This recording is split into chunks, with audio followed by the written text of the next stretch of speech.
కొంచెం మీరు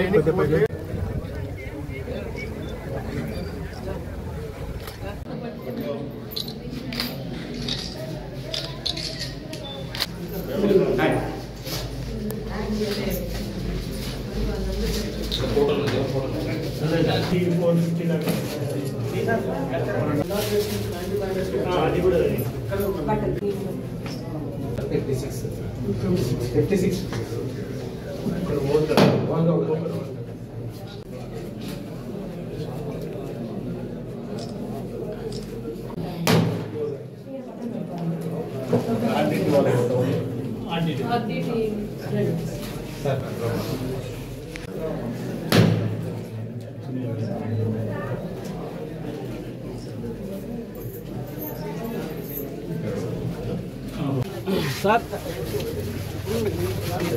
sir last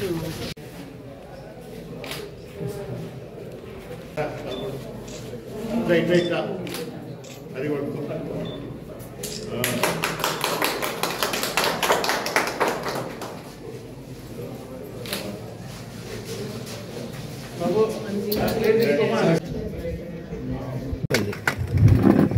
ఈరోజు మనం ఇక్కడ ఏర్పాటు చేసుకున్న గ్రామ సభ ప్రధానంగా చాలా సంవత్సరాల నుంచి మనకి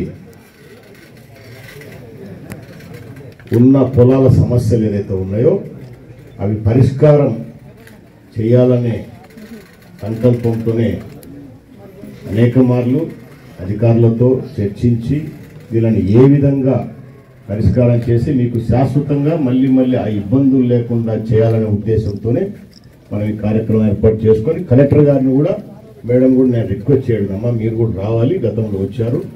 ఎందుకంటే అధికారులకు కలెక్టర్ గారికి ఆర్డీఓ తహసీల్దారు మిగతా రెవెన్యూ సిబ్బంది వాళ్ళు పూర్తి స్థాయిలో దీని మీద పెట్టి చేస్తే తప్ప ఇవి పరిష్కారం కావు. అందుకే మేడం గారిని కూడా రిక్వెస్ట్ చేసి వాళ్ళు వచ్చారు.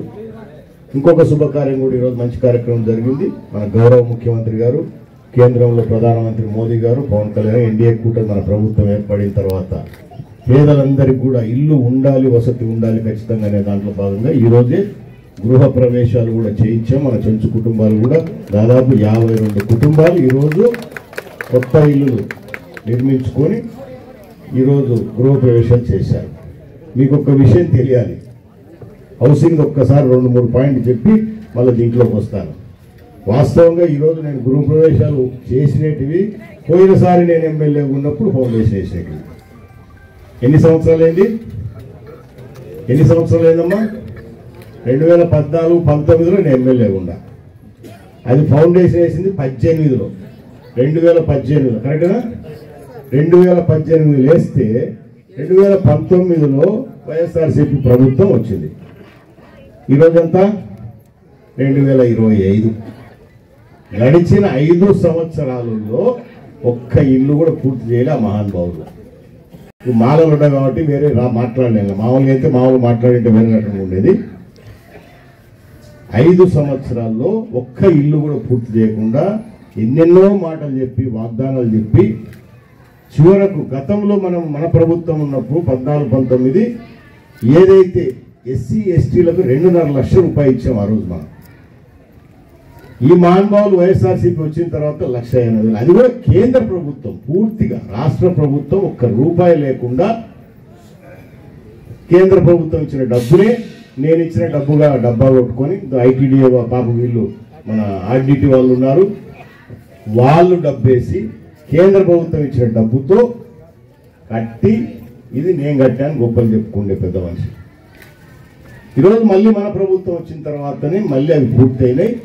చంద్రబాబు నాయుడు గారు మళ్ళీ మన ప్రభుత్వం నుంచి కేంద్రం ఇచ్చేది కాబట్టి 1 లక్ష రూపాయలు అదనంగా దీనికి మళ్ళీ ఇవ్వడం కూడా జరుగుతుంది. మీకు ఇంకా రాలేదు, అవి కూడా వస్తాయి, మీకు మీ అకౌంట్లో పడతాయి. సో ఈ విధంగా మనం మంచి కార్యక్రమం అంటే ఎన్ని సంవత్సరాలు చూడండి, 8 సంవత్సరాలు పట్టింది మీరు ఆ ఇంట్లో చేరడానికి. అదే పోయినసారి నేను ఎమ్మెల్యే ఉన్నప్పుడు మన ఊర్లోనే చాలా మందికి ఆ రోజే గృహప్రవేశాలు అంటే భూమి పూజ చేసాం, గృహప్రవేశాలు కూడా చేశాం. ఆ ప్రభుత్వంలో లేటుగా మొదలు పెట్టుకునే వాళ్ళకి 8 ఏళ్ళు పట్టింది. అవునా? ఇది వాళ్ళు వైఎస్ఆర్సీపీ ఘనత. సో అది ఏదైతే సంతోషం. ఈరోజు మీరందరూ గృహప్రవేశం చేశారు. ఇంకా రాబోయే కాలంలో ఎవరికైతే ఇల్లు లేవో వాళ్ళకందరికి కూడా ఇల్లులు ఇస్తాం. తప్పకుండా లక్షణంగా ప్రతి ఒక్కరికి ఇల్లు ఉండాలనేదే మన ఎన్డీఏ కూటమి ప్రభుత్వం ధ్యేయం. అది ఖచ్చితంగా నెరవేరుతుంది. అందరికి కూడా ఇల్లులు ఇస్తాం. మరి ఈరోజు ప్రధానంగా ఏదైతే మన భూముల సమస్యలు ఉన్నాయో 1986లో పెచ్చెరువు నుంచి దాదాపు 165 కుటుంబాలు పెద్ద ఆయన దేవుని చెప్పినాడు. ఆయన ఒక్కడే ఉన్నాడు, మన ఆయనతో పాటు ఉన్నాడు, మిగతా అంతా పోయినారు. ఆ రోజు మీకు అందరికీ తీసుకొచ్చినప్పుడు ప్రభుత్వం నుంచి భూములు ఇచ్చి ఇళ్ల స్థలాలు ఇచ్చి ఇల్లు కూడా కట్టించి మీరు అక్కడ కొండలు బ్రతకలేరు, ఇబ్బంది పడతారు, మీరు ఇక్కడ ఉండాలనే ఉద్దేశంతో నేను తీసుకొస్తే సరే ఆ రోజు భూములు ఇస్తే కొంత ఇబ్బందికరమైన పరిస్థితి జరిగి మళ్ళీ కొంత భూమి మాకు 2.5 ఎకరం ఇస్తామన్నారు కదా కావాలని చెప్తే ఏదైతే టోటల్గా మీరు వచ్చిన 165 కుటుంబాలకు ఈరోజు మామూలుగా ఎంత రావాలా 412 ఎకరాలు రావాలి. మీరు అడిగినట్టు 2.5 ఎకరం ఇస్తే 165 కుటుంబాలు ఎవరైతే మీరు వచ్చినారు. సో ఇప్పుడు అంతమంది లేరు, మళ్ళీ కొంతమంది ఎన్నికపోయినారు. ఈరోజు మనం యాస్టీజ్గా చూసుకుంటే 394 ఎకరాలు దగ్గర భూమి ఉంది. 412 ఎకరాలకు కాను భూమి ఉందమ్మా, భూమి లేకేం కాదు. కాకపోతే ఈ భూమి మీద ఆ రోజు కరెక్ట్గా ఎవరు హద్దులు ఏర్పాటు చేసి చూపించింటే బాగుండేది. ఎందుకు జరగలేదు, అది జరిగిపోయింది. భూమి అయితే ఉంది, హద్దులు మనం కరెక్ట్గా చూపించలేకపోయినారు కాబట్టి ఎవరి భూమి ఎక్కడ ఉంది అని. సో ఒకరి భూమిలో ఒకరు సాగు చేసుకుంటే ఇన్ని సంవత్సరాలు వచ్చారు. ఒకరు ఎకరా చేసుకుంటే, ఒకరు అర్ధ ఎకరా చేసుకుంటే, ఒకరు 2 ఎకరాలు చేసుకుంటే, ఒకరు 3 ఎకరాలు చేసుకుంటే ఈ రకంగానే వచ్చినాయి. సో ఇప్పుడు ఇది గత చాలా సంవత్సరాల నుంచి ఇది పెండింగ్ నడుస్తా వచ్చింది. పోయినసారి కూడా నేను శాసనసభ్యుని ఉన్నప్పుడు ఇది సాల్వ్ చేయాలనుకున్నాం, అప్పుడు చేయలేకపోయినాం. ప్రభుత్వం నుంచి మాకు పరిష్కారాలు కావాలని కోరుకున్నప్పుడు మనం కూడా సహకరిస్తేనే అవి పరిష్కారం అవుతాయి. మనం సహకరించకుంటే అయితాయా ఏమ్మా? పరిష్కారం కావు. కాబట్టి మీరు కూడా సహకరించాలి ఖచ్చితంగా.